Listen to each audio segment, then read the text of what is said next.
This is the Newsfighters Daily Pilot Week for Saturday, September 21st, 2019, with your special guest host, Mark Humphreys. Welcome to Newsfighters. I'm your special Pilot Week guest host, Mark Humphreys. Not bad. Let's get to the big story of the day. Australian Prime Minister Scott Morrison has arrived in Washington with his first US visit as PM getting off to a cracking start. The Prime Minister and his wife were welcomed to the White House this morning with a 19-gun salute. Or as it's known in America, a school day. Much has been made of the relationship between Prime Minister Morrison and President Trump, with the ABC reporting. The pair have developed a kind of a bromance. Like Ben Affleck and Matt Damon, but if they were about to declare war on Iran. Over at Sky News, presenter Paul Murray was on the ground offering his unique perspective. Can you believe we're doing telly from the White House? They've let a bogan in. I'm still unsure whether Paul Murray is referring to himself or the Prime Minister here. Prime Minister Morrison's visit is being hailed as something of a coup, as invitations to meet the President are usually only offered to such dignitaries as the Taliban. And the President certainly didn't hold back when it came to praising Mr. Morrison. In 2006, George W. Bush described John Howard as a man of steel. In 2019, Trump has gone one better. I would say a man of titanium. Titanium, like steel, but more lightweight and deforms faster. And while the two leaders no doubt spent much of the meeting bonding over their shared love of McDonald's, ABC News reported there was apparently more to the discussion. We've been waiting for some time. The President and the Australian Prime Minister have been in the Oval Office in the past hour, chatting with each other about their mutual interests. Like baseball caps, climate change denial and locking up children. And speaking more on their shared interests, Prime Minister Morrison said, "We love jobs, the President and I. We love jobs. And we like them jobs here and we like jobs everywhere." Yes, here a job, there a job, everywhere a job. You know, they say that if you say the word jobs 3 times in a row, ScoMo will appear and punch you in the face with a piece of coal. As for the state dinner, given the PM's track record of behaviour in food establishments, the White House opted for a setting that could be thoroughly hosed down at the end of the night. It'll be held outside, al fresco, in the Rose Garden. Though it's understood that when President Trump learned that the dinner was al fresco, he called for Mr. Fresco to be deported. Celebrity chef Curtis Stone was also at the dinner, so with both Curtis Stone and Scott Morrison in attendance, it's understood to be the first official meeting between the face of Coles and the face of coal. And while the Prime Minister no doubt had his fingers crossed for a traditional Trump feast of cold hamburgers, he had to settle for this menu. Ravioli and Dover sole to start, and for dessert, a classic American Lady apple tart. The President personally signed off on the dessert selection, Lady Apple Tart, but was furious when waiters served him actual apple tart. And while the dinner was attended by the likes of Greg Norman and Gina Reinhart, Channel 9's Chris Uhlmann observed an unexpected visitor to the White House. One man over here protesting Donald Trump in a Grim Reaper's outfit. Though this Grim Reaper sighting was later explained by organisers of the state dinner. The guest list includes Rupert Murdoch. And speaking of Murdoch, his Sky News channel snagged an exclusive interview with President Trump. Move over, Frost Nixon. Get ready for Murray Trump. A Sky News exclusive. Mr. President, how are you? Paul Murray, lovely to meet you, sir. Yes, Paul Murray there asking all the tough questions like, how are you and lovely to meet you.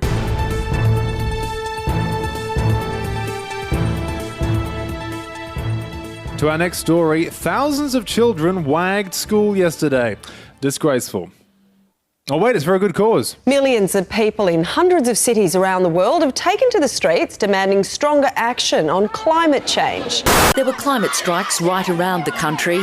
Organisers estimate 300,000 joined the protest nationwide. While it is too early to tell whether or not this marks a turning point, pundits were quick to point out that history will probably look back on these climate strikes as a group of insolent children making rude chants about Scott Morrison as we murder each other for a chance to drink a mouthful of stagnant water and pond scum. The event raised controversy for the number of students striking from school. Luckily, their voice didn't go to waste. We want to protest against ScoMo and Diony Cole. Yeah, because we don't like ScoMo and we want him out of the industry. He's not in the industry, he's the Prime Minister. Yeah, the Prime Minister industry. Ah, yes, the Prime Minister industry, Australia's most renewable industry. Meanwhile, acting PM Michael McCormack struggled to grasp the key point of what a protest is meant to achieve. Well, I think these sorts of rallies should be held on a weekend and where it doesn't actually disrupt business. Yeah, kids, leave disrupting business to the NBN. Other ministers were against the protests too. Coalition MP Craig Kelly has told Australian students planning to join today's climate strike to not give in to peer pressure. Or peer-reviewed science for that matter. Kelly got even more fired up. You are being used and manipulated, and everything you are told is a lie. Stop talking about Scott Morrison behind his back, Craig Kelly. And of course, New South Wales One Nation Senator and fired Sky News host Mark Latham visited Sky News, which he was fired from, to warn us of the dangers of climate activism. It's the pathway to ending up like every other lefty, no hoper with no money, no career, no job, no prospects. No predictable seasons, no polar ice caps, no livable planet. Why don't these kids just sell out their beliefs and build a successful career as a right-wing culture war grifter? Latham continued. This is how they end up on the dole. Nothing in life other than a bucket of glue with which to glue themselves to the roadway, compounding their problems. Echoing the wise words of Mark Latham's ideological mentor. I glued my head to my shoulder. Latham saved most of his ire for those who were really behind this mess. Teachers. Well, it explains the deterioration in the curriculum. It's why these teachers don't teach Shakespeare or Dickens or Orwell or the classics of our Western civilization, because those characters didn't believe in climate change. Does Latham realise that Orwell advocated against political power that deliberately obscures, disguises or distorts reality? Or was 1984 his version of a romantic comedy? Also on Sky News, pro-child advocate Barnaby Joyce shared his thoughts on the kids' climate strike. What are they doing out of school? If you want to learn about how to fix things, then surely the teachers should back themselves in and keep them in the class and educate them, maybe STEM issues in science and technology and maths. Yeah, Barnaby knows all about getting his work done. It's been revealed Barnaby Joyce never prepared a report to the government during his appointment as Special Drought Envoy. It's almost like it was a made-up job. Also on Sky News, Chris Smith identified the real damage being done. But some had to resort to vandalism to make their point. Now, an iconic lighthouse in Wollongong was daubed in protest paint. Possibly the first time iconic and Wollongong have been used in the same sentence. Amazingly, Smith appeared to be on the side of the climate marchers, calling for zero emissions energy now. Challenging politicians right across the country to open their eyes. Do some homework, at least learn that this can be done in this country safely and affordably with zero emissions. Exactly. Oh, wait, what's that? Oh, God damn it, he was calling for nuclear energy, of course. More than 30 advanced economies, such as the United Kingdom, the United States and others, rely on nuclear power in a grown-up mix of sources.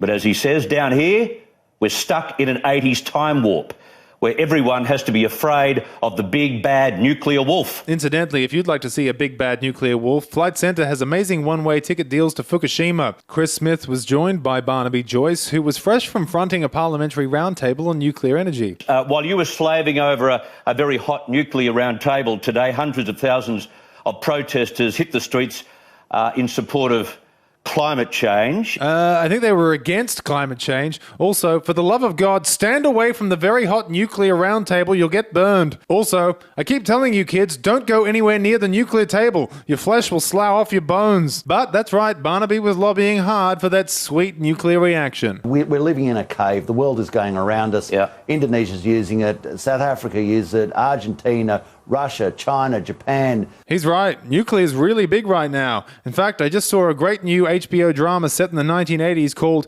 Nuclear Power Works Great, No Explosion to See Here. And while others railed against kids getting the day off, broadcaster Alan Jones also took aim at all those pesky corporations giving their workers a lunch break. It's reported more than 2,100 companies under a campaign led by Future, Super, another minority, have pledged to either close their doors today, take long lunches, or give employees the day off. I guess it's okay to stop a nation for a horse race once a year, but we better not be trying to save the planet. And of course, when it comes to climate change, Alan Jones's listeners immediately invoke Godwin's law. And I wanted to liken it to a lot of the very negative and horrible political movements that have occurred in recent political history.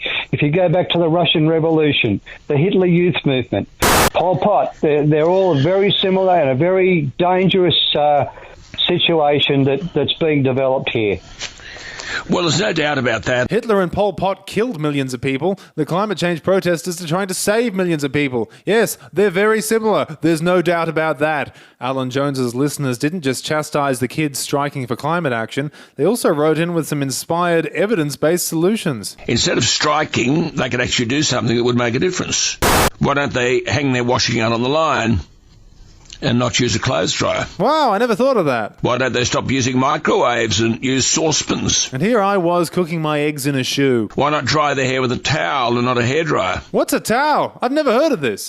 Turn off the dishwasher and wash by hand. Well, now you've gone too far. So, in conclusion, children marched around the world, thousands of news pundits were up in arms, and if we don't end up doing anything about climate change, we're just going to end up with nothing in life other than a bucket of glue with which to glue themselves to the roadway. That's News Fighters for today, Saturday, September 21, 2019. It was written and presented by me, Mark Humphreys, written by Rodney Todd, Alex Godwin, Jasmine Rule, Raph Stevens and Matt Finley, and edited, written and produced by Dylan Bahan, who knows. Tune in tomorrow for Dan Illich hosting. Don't forget to subscribe on your podcast app or follow us on Twitter at NewsFightersPod. Thanks for listening. This is the News Fighters Daily Pilot Week, where we fight the news so you don't have to.